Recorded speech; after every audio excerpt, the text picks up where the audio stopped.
సగినటిపల్లి మండలం అంతర్వేది శ్రీ లక్ష్మీ నరసింహస్వామి వారి కళ్యాణ మహోత్సవాలు కన్నుల పండుగగా సాగుతున్నాయి. ఈ రోజు రథయాత్ర నేత్రపర్వంగా జరిగింది. భీష్మ ఏకాదశి పర్వదినంలో మధ్యాహ్నం 2:05 మొరక వీధి నుండి కదిల రథం జన సమూహంలోంచి పరుగులు తీసింది. భక్తులు రథాన్ని లాగుతూ దివ్య నామస్మరణ చేశారు. అక్కడి నుండి స్వామివారి సోదరి అయిన అశ్వరుఢాంబిక ఆలయం వద్దకు వెళ్లి తిరిగి 16 కాళ్ల మండపం సమీపానికి చేరుకోవడంతో రథోత్సవ ఘట్టం ముగిసింది. తొలుత ఆలయ చైర్మన్ మరియు ఫౌండర్ ఫ్యామిలీ మెంబర్ శ్రీ రాజా కలిదిండి కుమార రామ గోపాల రాజా బహదూర్ ప్రత్యేక పూజలు చేసి కొబ్బరికాయ కొట్టి రథోత్సవాన్ని ప్రారంభించారు. అనంతరం అంబేద్కర్ కోనసీమ జిల్లా కలెక్టర్ హిమాంశు శుక్లా, ఎమ్మెల్యే రాపాక వరప్రసాదరావు కొబ్బరికాయలు కొట్టారు.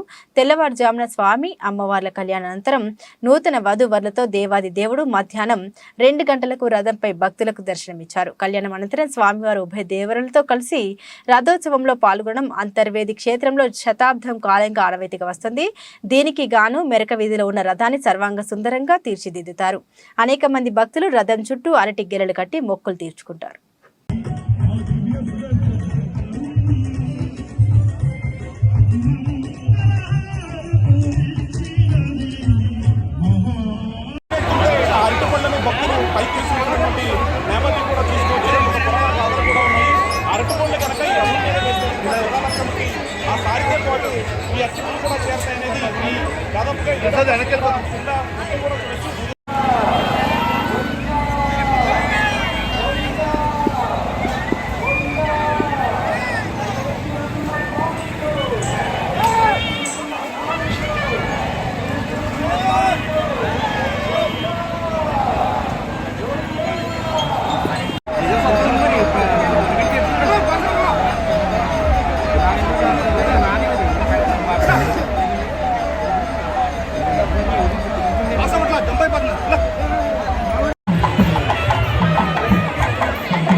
Gracias.